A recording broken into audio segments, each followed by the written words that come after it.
Hey, Tom Beal here, and we are living in a time of change. And I just want to put this out there because a lot of people have seen some of my posts and maybe don't know me at the level that you're going to see here and you'll see on other videos that I do. None of the information that I share about these times, about this change, is coming from fear, is coming from worry, is coming from anxiety. It's coming from a place of about time. Thank God it's time to change. It's not just me. I'm sure you've noticed things are messed up. And it's not that we don't know they're messed up. I mean, we've witnessed what happened in Hollywood with Harvey Weinstein. People knew about Harvey for decades. It wasn't a secret. And it was internally tearing them up to know what was going on, yet nothing was changing. So that's an example of what's happening in our government. We've known for decades that it is corrupt. It's corrupt at levels that I don't think any of us can fully grasp. But what we do know is they have sold out. They have sold out on their oath to protect and defend the Constitution from enemies, foreign and domestic. They have sold out the people that voted them into office. They have sold out to the people who fatten their pockets, period. They are the epitome of puppets for the corporations who pad their pockets. And it's no secret. Just like Harvey Weinstein was not a secret in Hollywood, and by the way, he's not the only creep. There's many others, which hopefully they will also be brought to justice. But what we're seeing is that was an example of what I foresee in the government, because I took an oath to protect and defend the Constitution against enemies, foreign and domestic, and I took it seriously.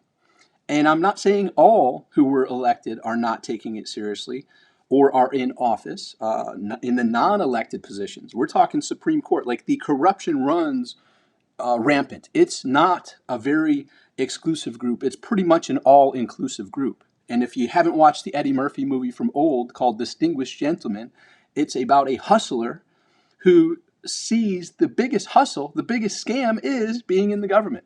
And just look at anybody's net worth before getting elected and what their net worth is very shortly after. And some of them have turned into career politicians who've been in there 20, 30, 40, 50 years and haven't done jack except make promises that they don't fulfill. So it's not just me who notices it. It's not just the people who were on trial prosecuting Harvey Weinstein. Everybody knew. And it was the elephant in the room that, oh, that's just Harvey, he's crazy. And we are now like, oh, that's just the government, they're just crazy. And by the way, that's what we see. What we don't see are the tens of trillions that have been spent. Like, you all see the budgets and how the budget's all, upside down and we're spending all this money.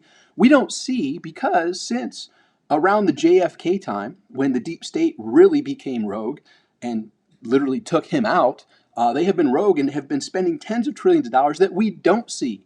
And they keep projects from us and they keep their stuff secret, because if we were to see it, we would absolutely stop it. And that's another thing that we are now beginning to address. These secrets are coming out into the open, just like Harvey Weinstein became from transitioning from a known secret to, oh, here we go, now justice is going to be served. My hope is justice will be served, but it's going to unfold the way it's going to unfold. But what I am spreading to you is all this stuff is distractions. All this stuff is to keep us off of the main issue, which is circling back to this government overstepping its constitutional boundaries, which have checks and balances built in so that no department overreaches and becomes all powerful. Well, in the checks and balances that we see from the outside, we have the branches of the government, but there's been a branch that was put in that Eisenhower warned us about before JFK came into office, about the military-industrial complex. That's not even mentioned in the Constitution. That's a fourth division of the government that was created and has tens of trillions of dollars in their budget that they've spent since 9/11. Going prior to that, there was some, but now it's really ramped up. But the bottom line is the government has overstepped and the checks and balances are gone. And if someone even states, hey, the government is doing unconstitutional stuff, instead of us being in the streets demanding that change, the person who brings it to light is now stripped of their freedom, stripped of their right to due process, and jailed and tortured for telling us what the government is doing. That's problematic. And I'm excited because that nonsense is going away soon. people are seeing through this, and it's very exciting times. And I am not saying any of this out of fear, and it's going to unfold exactly as it's going to unfold. But I want to just share some good news. These distractions, yes, get people tied up. It's like a magician. Pay attention to this hand, but don't look over here. Well, we have stuff that's getting done to look over here. And yes, the distractions are going to unfold and they're going to have solutions, but a lot of people are recognizing that they are what they are, distractions. And it's time to get to the meat of the issue. It's time to deal with the root problems. And that's what really all this change is about. So there's no fear, there's no worry, there's no anxiety. This is exciting times, and it's going to have some bumpy twists and turns that I probably can't foresee, but it all works for good. And I'm excited. So anyhow, I just want to plant this out there that we live in this situation where the media is rampant. And there's an analogy, NEWS, news, negative energy without substance. And it's negative energy. It's rubberneck. They have to make, even good news, they have to make it bad, because the news is, the blood and the terror and the fear. That's what gets people's eyes and keeps people's eyes. They can't be sharing good news because good news doesn't sell as much. And they are businesses, and they are, they get paid very, very well, in the tune of billions from the government and from the deep state / black operation level of the budgets that we don't see. And that's going to come to light soon. But they are, in essence, puppets of that rogue division of the government that's not in the checks and balances. And anyhow, it's going to all come to light, just like Harvey Weinstein in Hollywood. There's going to be a lot of that in our government, and it's exciting times. So don't have fear, don't have anxiety, have the ability to step back and not get sucked into the distraction. When you watch a magician, it's fun to enjoy the show, but then you reach a certain level, like, man, I wonder how they do that. So step back and just remove yourself and look objectively at what's happening and say, wow, isn't this an interesting show? And distraction here to not pay attention to the real issues. And that's what the media has turned into. But it's fun, right? So I'm saying this with a smile. I'm saying this with no fear, no worry, no anxiety. It's all going to unfold perfectly. And the show is going to get quite interesting, to say the least. So enjoy the show, and most importantly, circle back to your life. Enjoy your life. Get clear on where you are. Get clear on where you want to go in your health, in your key relationships, and with your financial situation. What can I do to improve myself? One of the lessons I learned decades ago was reading. And Tony Robbins, I learned it from Tony. If readers are leaders. And if you can take this time and transition from getting caught up in all the distractions to circling back to finding some books that can intrigue you, finding some books that you can dig into that can help you improve your health, improve your relationships, improve your finances. And in this day and age, it's not just books. Find videos, find podcasts, find reports that are not distractions, that are going to suck away that most valuable and precious asset of time, but is going to be invested in your future. And that's what can occur. So you're here watching this. So do more of this. Do less of the news, the negative energy without substance, and transition more into, you know what? I'm going to enjoy this journey. I'm going to make the most of this journey. I talk with my kids about this is the most amazing amusement park in the universe. We're here for a brief amount of time. And just like we go to amusement parks, whether it's a day, a couple days, or a week, it goes fast. So you got to make the most of it. And when you're at the amusement park, you get off the ride, and you're like, okay, where are we going next? So wherever you are when you cross paths with this video, where are you and where are you going next? Get excited, get passionate, get out of fear. I have a feeling we live either in fear or faith. So get out of the fear and just recognize, hey, you know what? This journey of the amusement park is going to go quickly. Whether you live for a few more decades, or we don't have a guarantee to live the next week or next month or next year, but it's going to go quick regardless. So you want to make the most of it, would be my recommendation. Maybe you don't want to make the most of it. Maybe you want to sit in the corner and have fear. I don't want to take that route. I want to make the most of it personally. And my hope is you do as well. So get clear on where you are. And if you're in a state of fear, worry, or anxiety, say, okay, look, that's probably not going to serve me. How can I get more into transitioning into a state of recognizing here's where I am, here's where I'm wanting to go, and reverse engineering it. What's the next step for me to take? And then together, there's an acronym, TEAM, together everyone achieves more. How can you surround yourself with more people that are on that trajectory? Not the trajectory of fear, worry, and concern, but on the trajectory of, you know what, let's make the most of this. How can we make a difference so that we leave this place better for our kids, not worse? And so that's where I am, and that's where I hope you can be as well. Is like, look, we're here, we have these situations. There's a thing I also learned from Tony that says you can focus on the problems or you can focus on the solutions, right? So, okay, yeah, great. We recognize these problems. What can we do?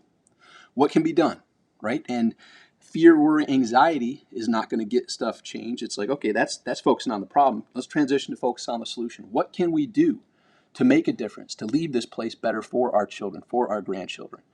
And it begins with getting clear on the only things we can control, our thoughts, our words, and our actions.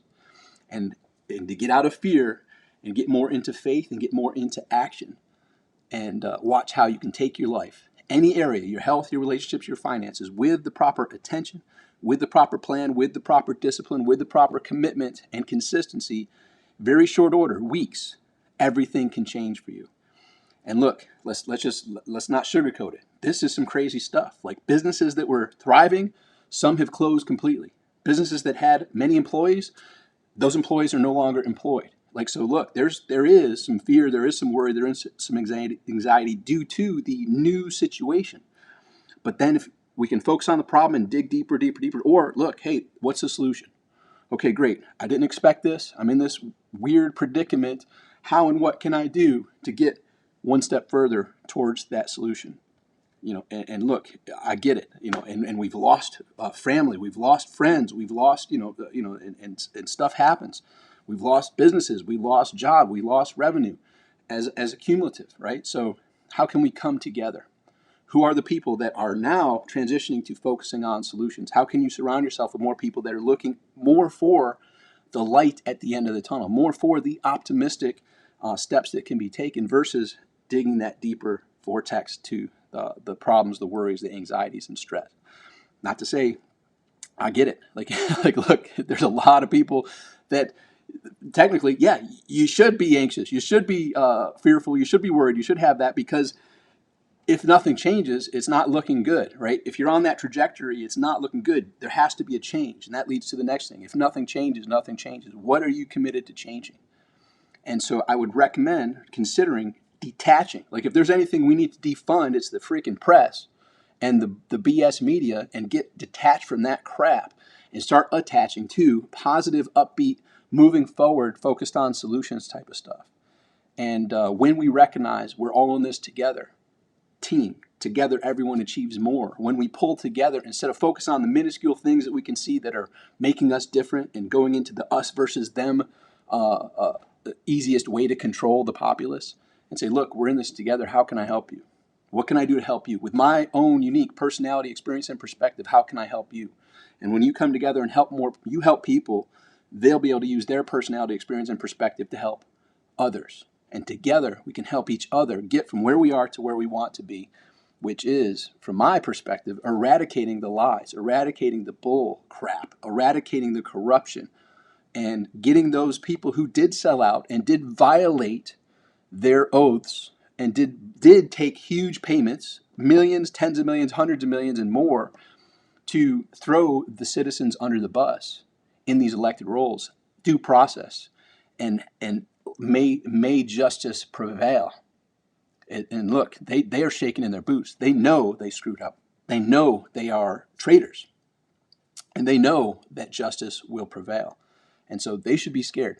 And they either need to step down and get the heck out and let people in who are willing to serve and not serve the corporations who pad their pockets, or reap the consequences that are coming. And I'm looking forward to that. All right, there you have it. Let's make the most of this. This change is going to be incredible. And all of this is going to be we live in one of the most interesting times of humanity. So let's make the most of it. Let's pull together. Let's help one another. Make a commitment. And I'm going to make this myself. Who can you help today? How can you go out there and have a conversation with someone? Who can you uplift today? Who can you pat on the back? Who can you share? Hey, I appreciate you. Thank you. Go do that and watch how the more you give, the more you'll receive. And let's pull together. Stop bickering over the nonsense. The distractions in the media is meant to cause that us versus them, and focus on the little things that, oh, well, they're bad, or that, look, we got to come together. I don't care what political party you are. I don't care what race you are. I don't care what country you're from. We have to pull together. Together we shall prevail. Divided, it's going to be one crappy journey. We have to come together. Get off all the distractions, all the BS. Come together. Let's help one another. All right? Talk with you soon. Make today great. Bye for now.